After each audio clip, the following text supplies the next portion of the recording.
Hello. Thank you for having me. Great place, great time, great people.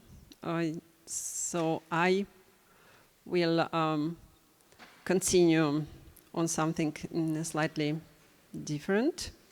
Although I have a strong desire, but I'm resisting it to continue the same talk basically on sun and infinity. But I will switch from the soul, from the sun to the soul, anima, and talk about a little bit about my recent work. There was an old tradition of philosophical treatises written by different authors in different times and in different places, and yet named in the same way. Thus, there is a series of treatises with a common title On the Soul, which begins in ancient Greece and continues through medieval scholastics and Renaissance into the European philosophy and of modern era. It is to this series that I decided to contribute with my recent work. So why did I decide to talk about soul today? We live in a world of triumphant materialism, wherein old concepts like this don't seem to refer to anything in reality. Bodies move to the foreground. Earthly, gendered, racialized, human and non-human, living and non-living, dead and undead, struggling, migrating, mutating, decomposing, on the verge of extinction. We do not need an immaterial soul to conceive the difference between pleasure and pain, production and destruction, growth and decay. Experiences of embodiment and finite existence in specific environments constitute our horizons of understanding the world and making sense of things. Soul is a vintage concept.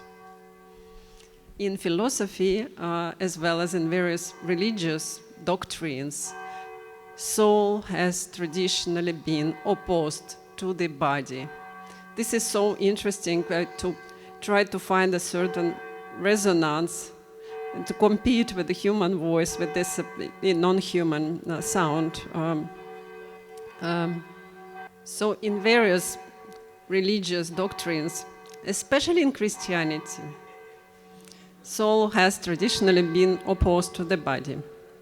One can think of it dogmatically, privileging one term over the other, but also dialectically.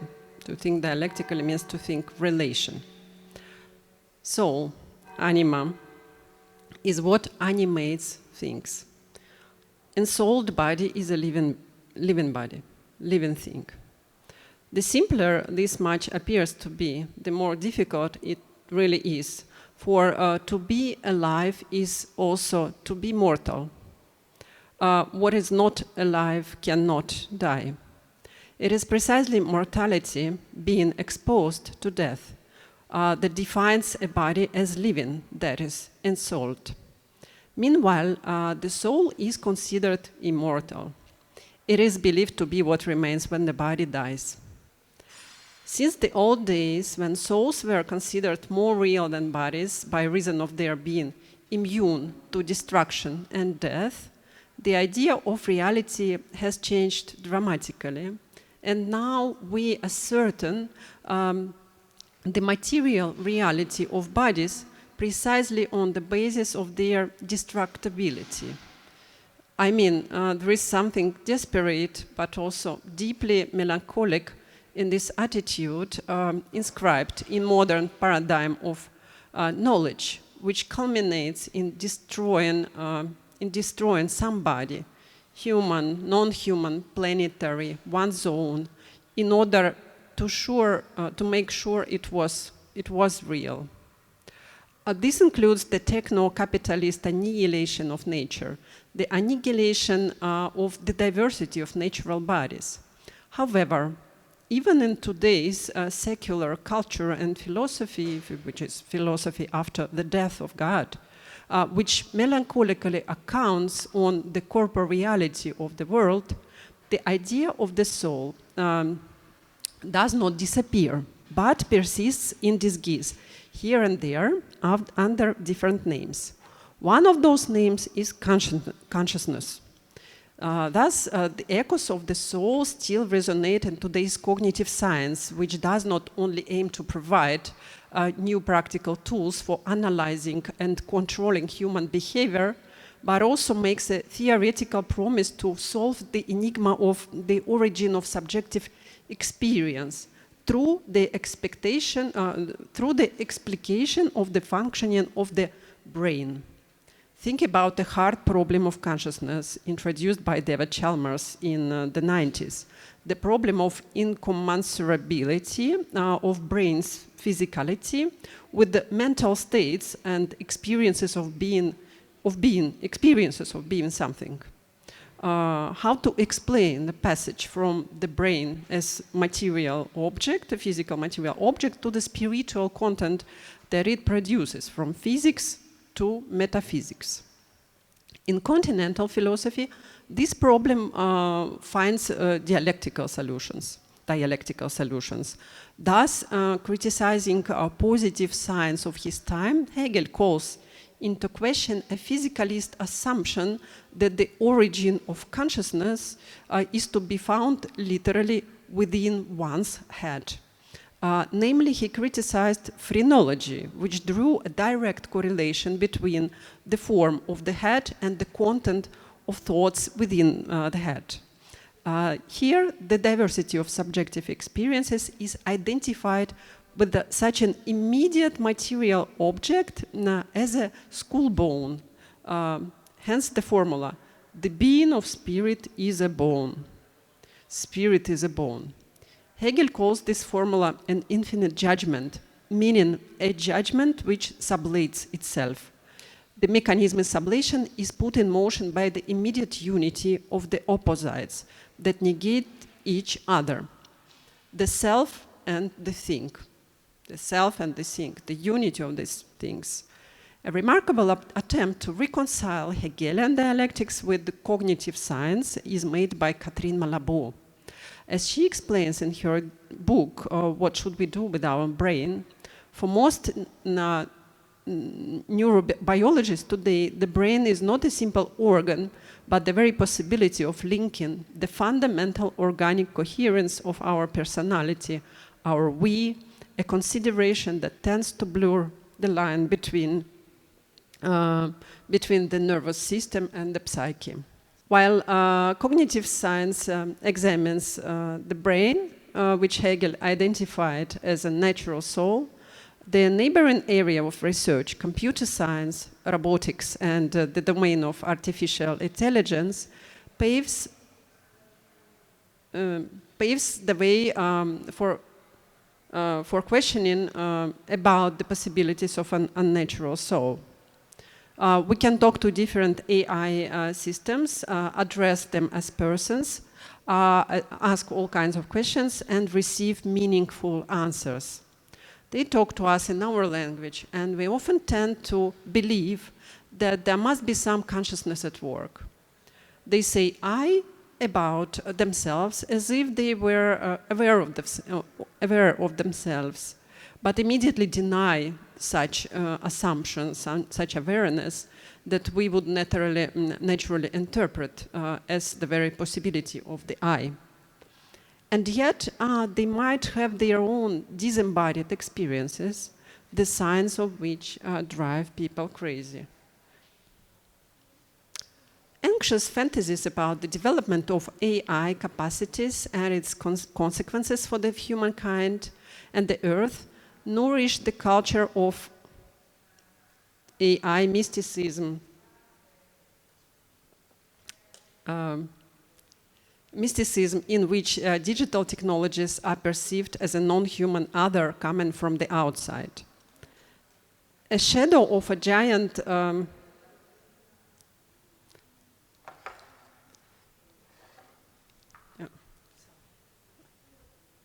maybe I should I wait for you?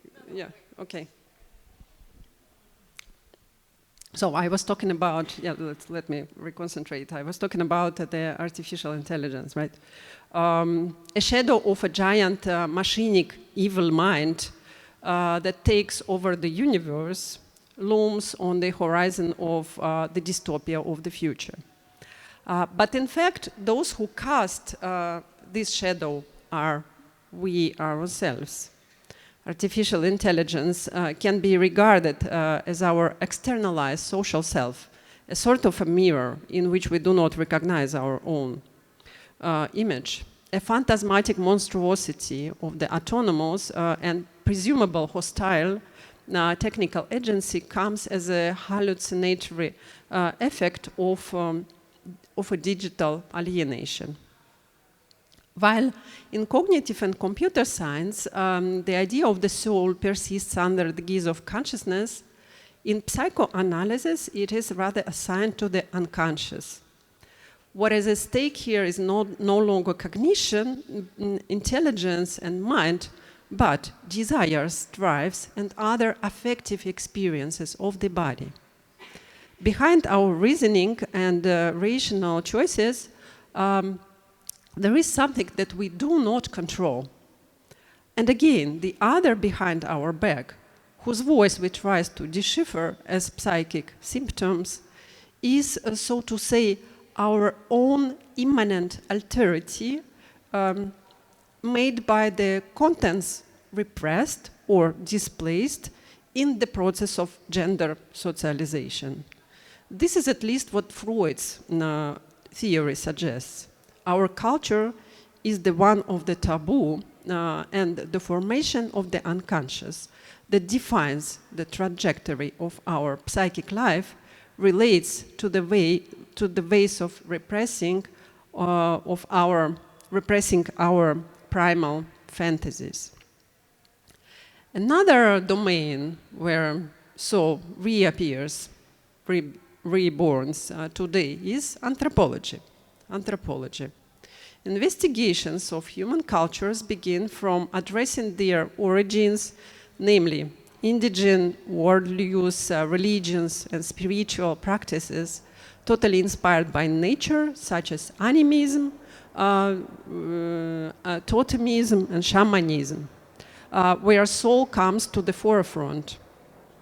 Thus, according to Eduardo Viveiros de Castro, in Amerindian indigenous anthropology, all human and non-human bodies do have souls. It might happen that bodies can only appear to us, but souls exist for real. They are, so to say, ontologically predominant.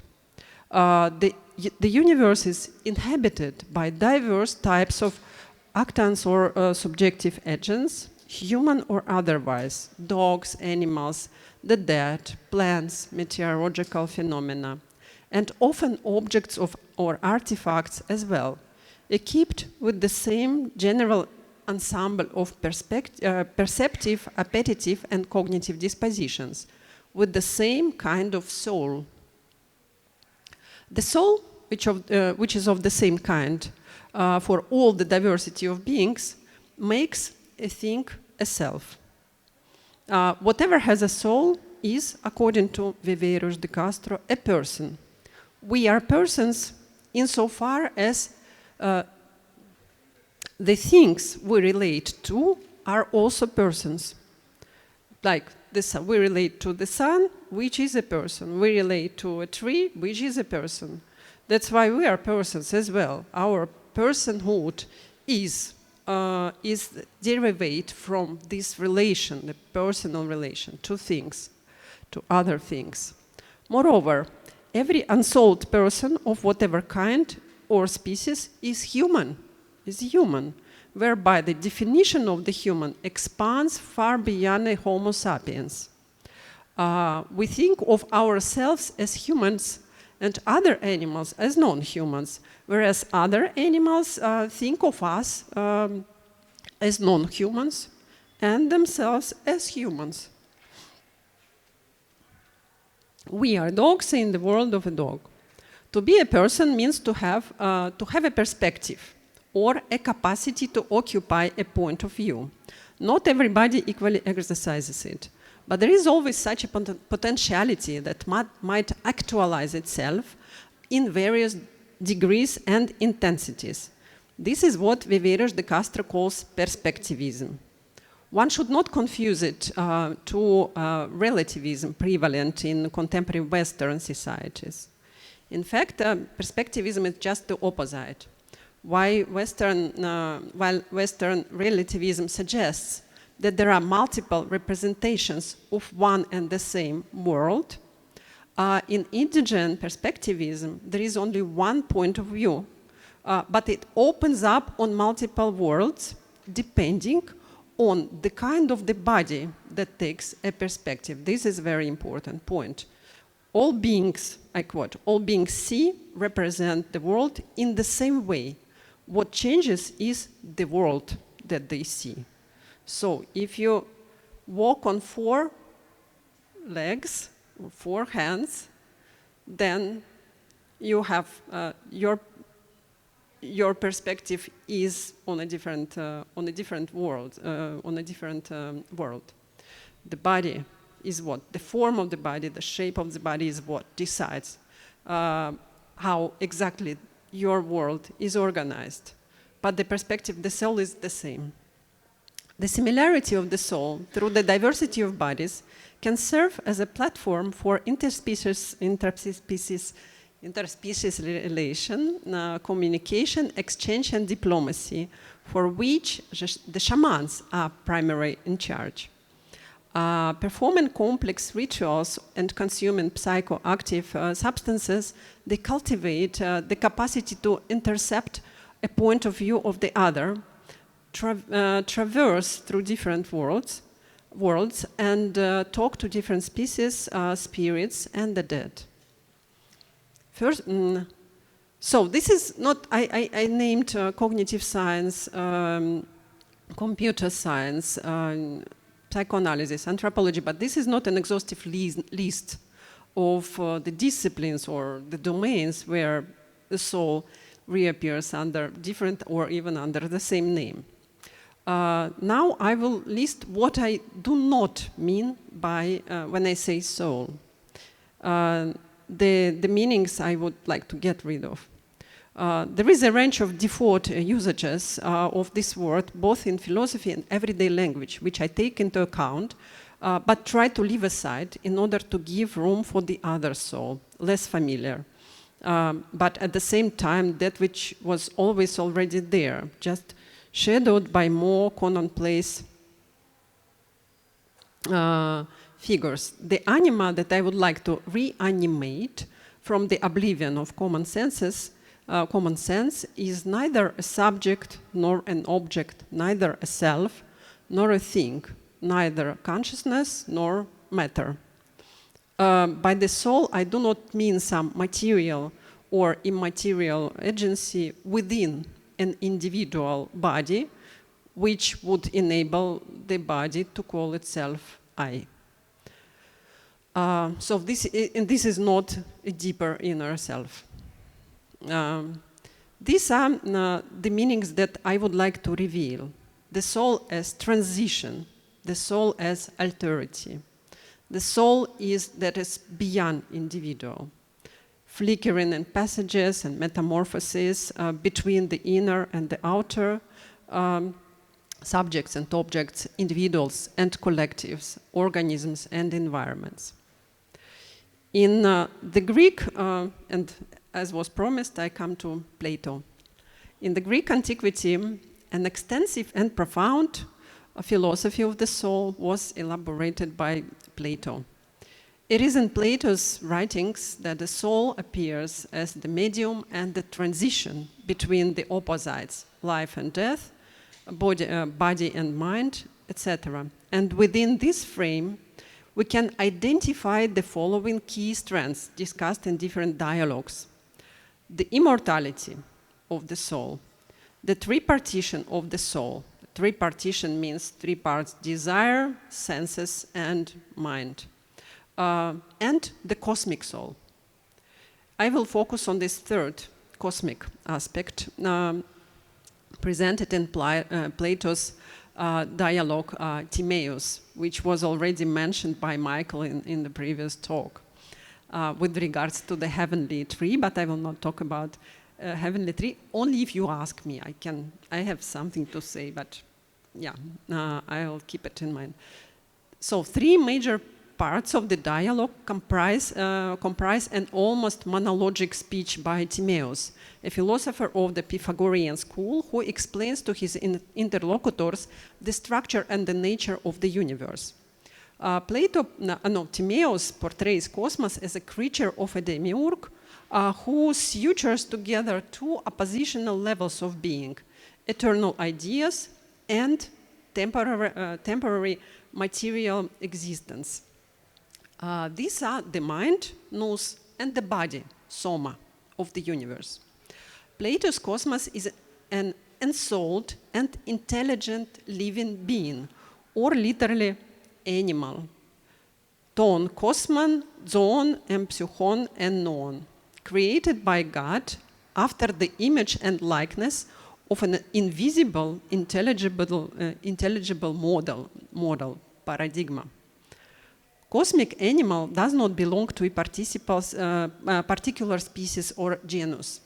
It features the composition of the whole, which gives room to all the biodiversity within itself. Considering that the cosmic body encompasses all existing bodies, it must have the most perfect shape of a sphere. Cosmos is therefore a perfectly round animal. For this animal includes everything within itself. It can only be one. There is no outside, no other to interact with. It is happy on its own, or as Plato defines it, self-sufficient, autarkes. What Plato thus describes is no less than a self-sustainable ecosystem whose metabolism operates as a closed nutrient cycle. Peter Sloterdijk calls this system absolute ecology and claims that Plato's cosmos must be an organism without an environment. But how is it even possible for a living being to live without an environment? A dialectical answer to this question implies that there can be no one without the other, no identity without instantaneous engagement in the production of difference. Then there are two gods, actually, in Timaeus: the creator, demiurge, and the creator, yet another god, the created God. And this second created God is the world soul. It is set in the center of the universe, then stretched throughout the universe, and finally it coats outside and all around it. This can mean that Plato's cosmic round animal is not really without an environment. It is the divine coat of the soul that can be accounted for its environment, or the world soul constitutes the environment of the whole that includes everything. World soul is an immanent other of the world body. It is different than body, but sits inside it, coincides with it spatially, and finally envelopes it as its own immanent environment. Now, something totally different. For the concept of environment, let me refer to the great biologist of the beginning of the 20th century and the father of biosemiotics, Jacob von Exkull, whom I love. I also love Plato. I love all those guys. In Excul's theory, Umwelt, environment, is a central concept that refers to a unique phenomenal perceptual world within which an animal experiences itself as a self. This world comprises the elements, marks, and signs that are meaningful for its inhabitant. Animals are not mere machines, writes Excule. They are subjects. Nature is a living symbiosis wherein every animal inhabits their own worlds, perceives their own sensory data, and relates to it in their own way. Thus, the world of a tick is limited by such elements as the smell of blood, the warmth, and the hairiness of the skin of mammals.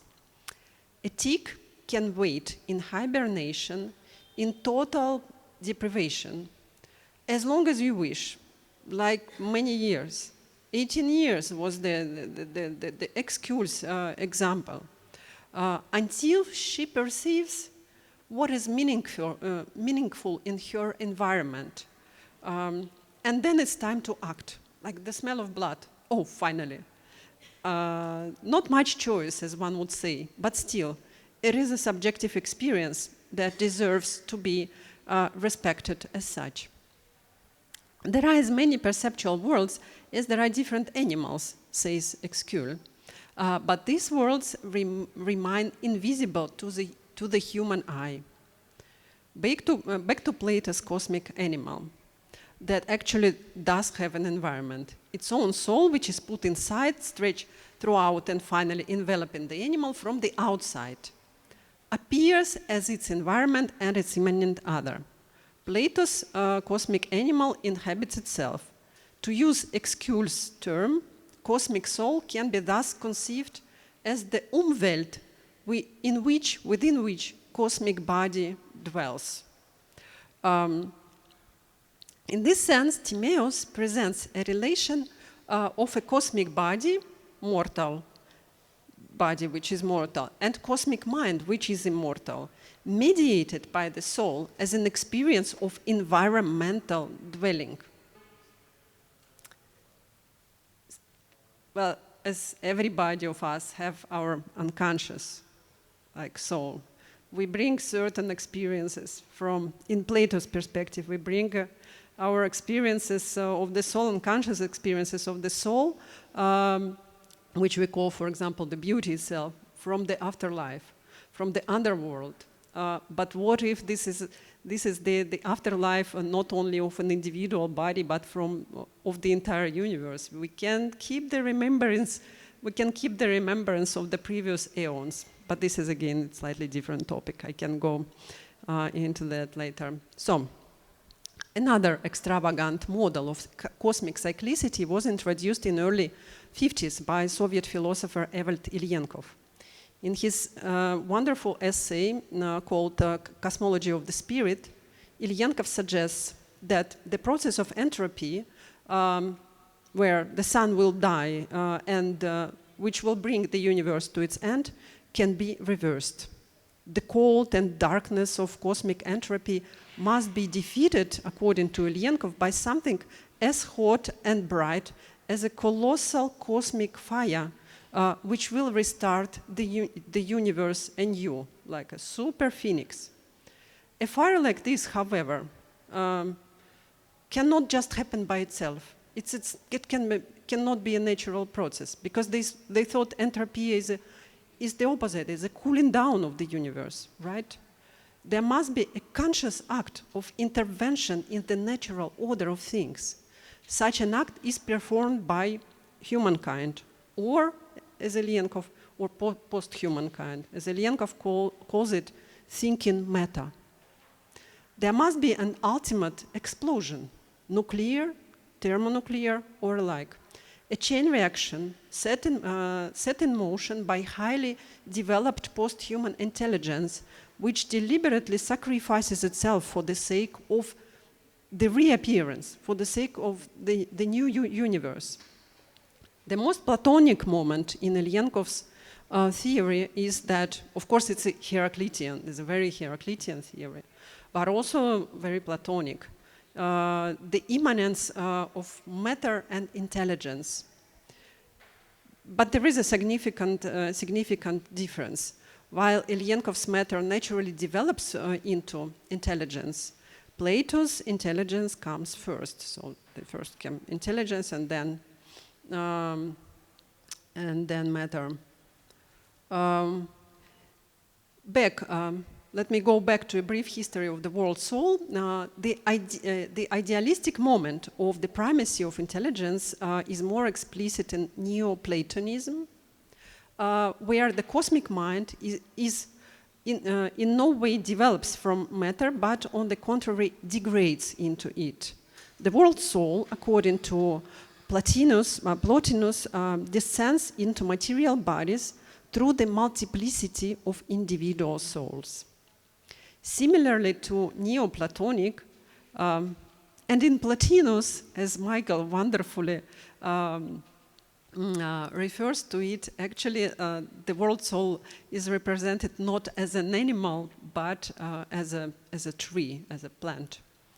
So similarly to Neoplatonics, Gnostic ontology is based on the idea of emanation. There is a movement from the divine fullness, pleroma, down to material nature, in which the world soul acts dramatically. She comes as a feminine aspect of God, called Sophia, Ahamot. Seduced by the darkness of matter, she falls from the pleroma, from the fullness, and her sin causes the creation of the material world associated with evil. A significant role in the history of the world soul belongs to Hermes Trismegistus, a legendary wise magician and the founder of a syncretic philosophical tradition known as Hermeticism, whose real historical existence is contested. So according to Hermes Trismegistus, whomever or whatever is they, the universe is a living being, or literally a world animal, animal mundus. In this image, we cannot fail but recognize the Platonic cosmic animal. But there is also something new, namely a radical affirmation of infinity, eternity, and immortality, which comes to the forefront and shapes the animalistic experience of the Hermetic cosmos. As he says, "For if the world was and is and will be a living thing, animal mundus, that lives forever, nothing in the world is mortal.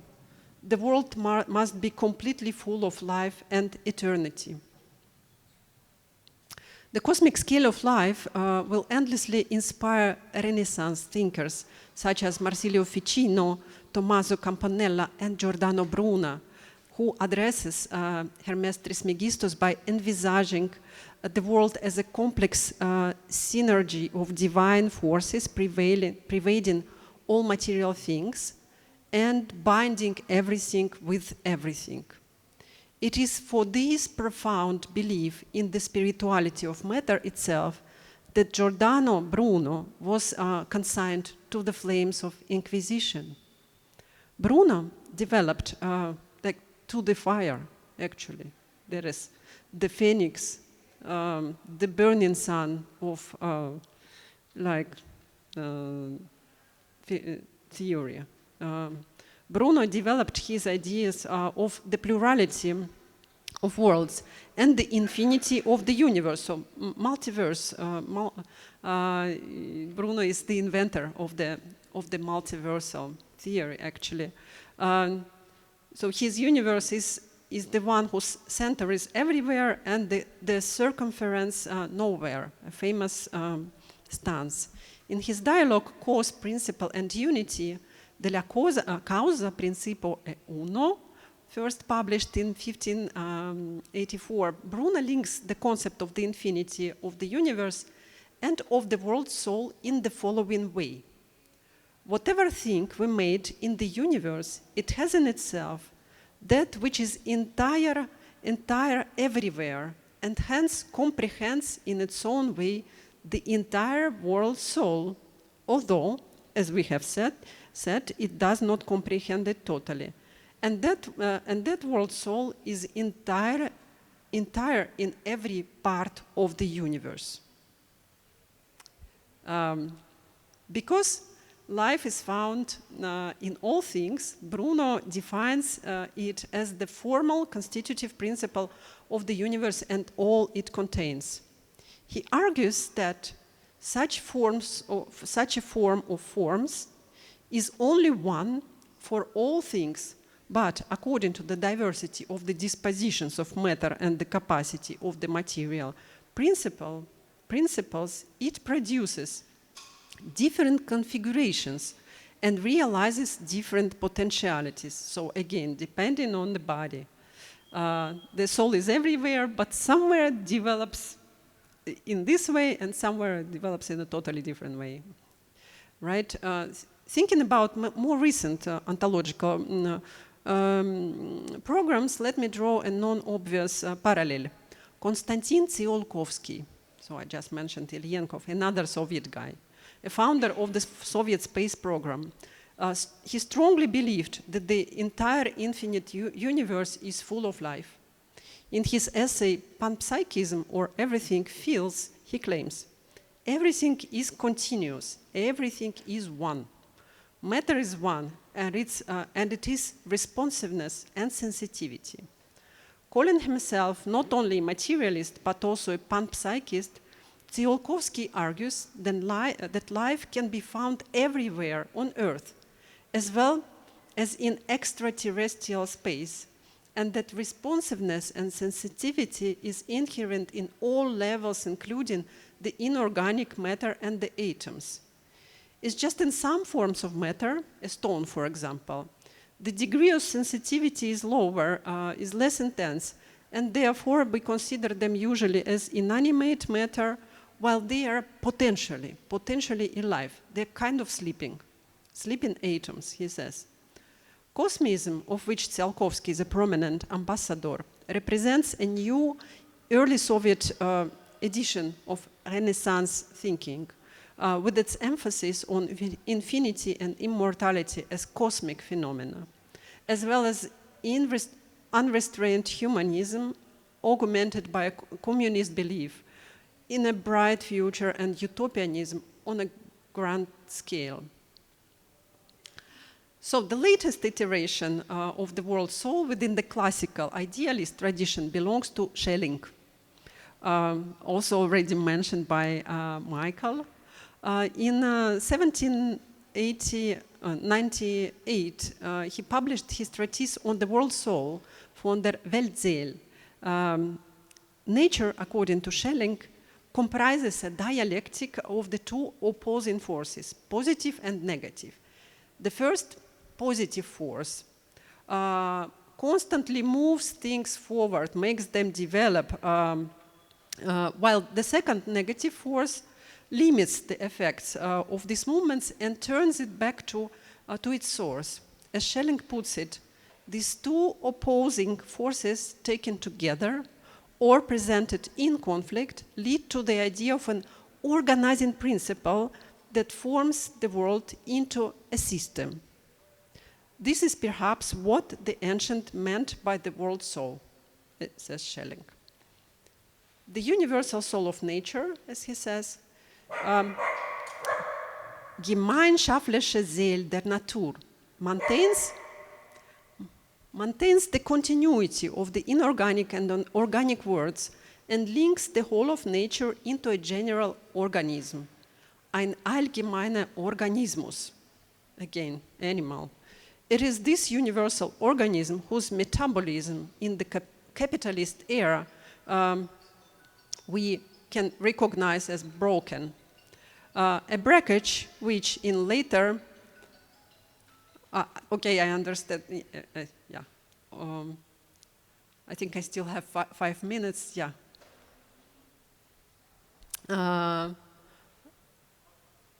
breakage which in later Marxist ecology by thinkers like James Bellamy Foster will be called a metabolic rift. Then it's not only the body, but the soul of the world that is broken. Just think about it. Schelling's world soul is also a medium which is distributed everywhere in the atmosphere in such a way that through it all atmospheric changes become perceptible to the living body. This is yet a further echo of Plato's world soul, spreading throughout the entire body of the universe from inside out, or as I call it, the Platonic environment.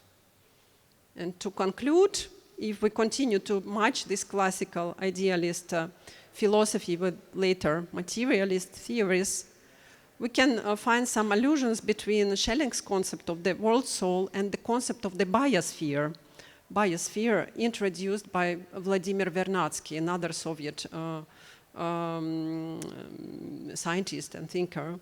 Biosphere is the domain of life. It does not extend to the entire infinite universe. It is limited in space, including the whole atmospheric troposphere, the oceans, and the thin layer in the continental regions extending down 3 kilometers or more. However, it is very close to both the Platonic cosmos and Schellingian nature, in that it accommodates the totality of all organisms and comprises an inherent connection of all living bodies to the environment. On the one hand, the way how the biosphere is designed as the only terrestrial envelope where life can exist alludes to Plato's world soul enveloping the body of the cosmos. On the other hand, Vernadsky's claim that all organisms are connected indissolubly and uninterruptedly, first of all through nutrition and respiration, with the circumambient material and energetic medium, as he says, is reminiscent of Schelling's world soul, both as a common medium and a general organism. The concept of the biosphere lays the foundation of modern era system science, and system ecology, and earth system science. In the 1970s, James Lovelock and Lynn Margulis reformulated as Gaia hypothesis the idea that the planet Earth is a self-regulating living system. Life itself is an active force that influences the environment and takes part in regulating the atmosphere, ocean salinity, and global temperature. Although this hypothesis is criticized for its spiritualist connotation, it finds its proponents among contemporary philosophers such as Isabel Stengers, Donna Haraway, and Bruno Latour. But I will not talk about these theories. They are more popular. You probably know about them. That's just I just trace this genealogy and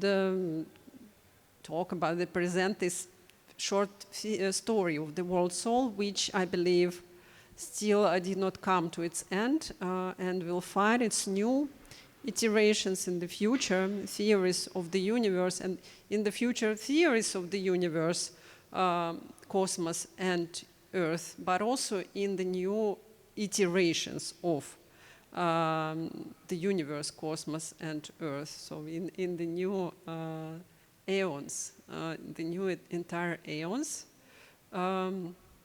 that's another way of thinking the infinity. Okay, thank you.